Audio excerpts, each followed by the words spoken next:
Good morning.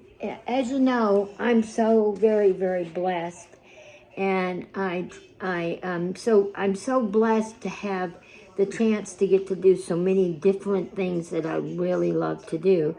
But since I was 5 years old, I can remember wanting to be a poet and a writer, and it's always been a major dream of mine.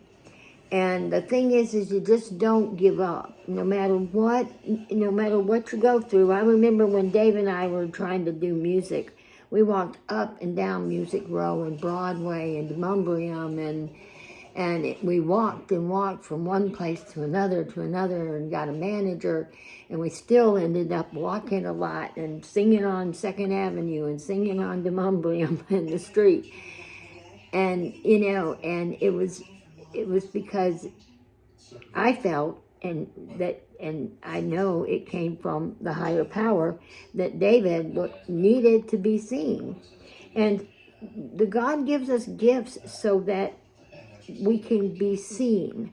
And not that not me, Deborah Mills, or David, or anybody needs to be seen, but our lives show the example that needs to be seen.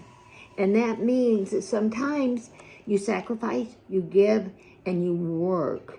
Things just don't come like boom, in the night. You don't just wake up and have everything, $1 million and a mansion on the hill, which personally I don't want to clean a mansion, so, But anyway, this book is one of my favorites that I wrote. I have a couple other Songs of the South, Southern Lullabies, Ella's Dream. Everybody loves that book.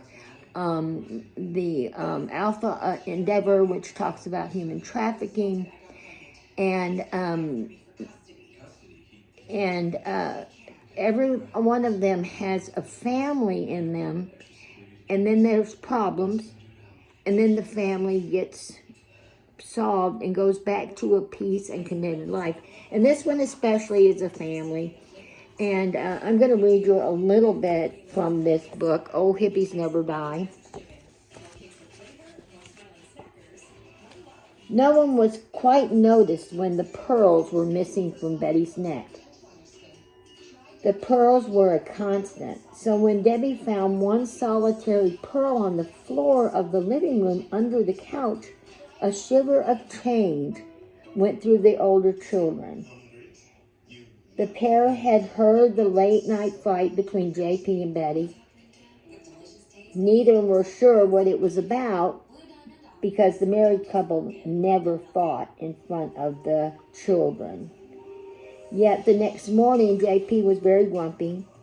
Betty's eyes were red and puffy while she watched J.P. load the TV into the back of the Ford station wagon, taking it off with him when he left for work.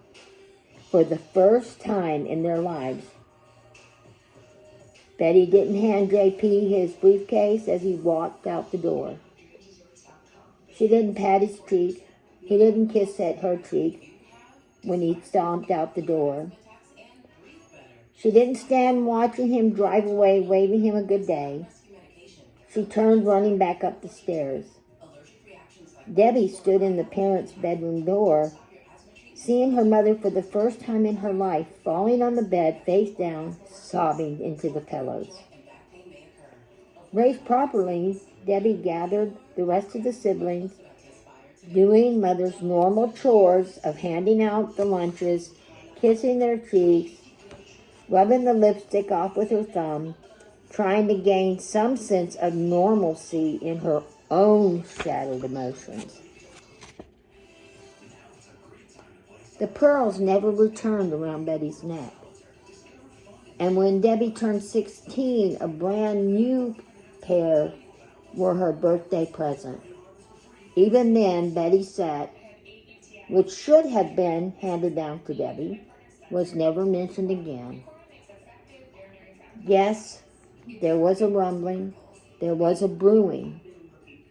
The time was changing.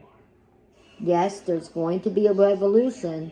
Yes, we know we all want to save the world. The Beatles, John Lennon, Paul McCartney, 1969. Old hippies never die.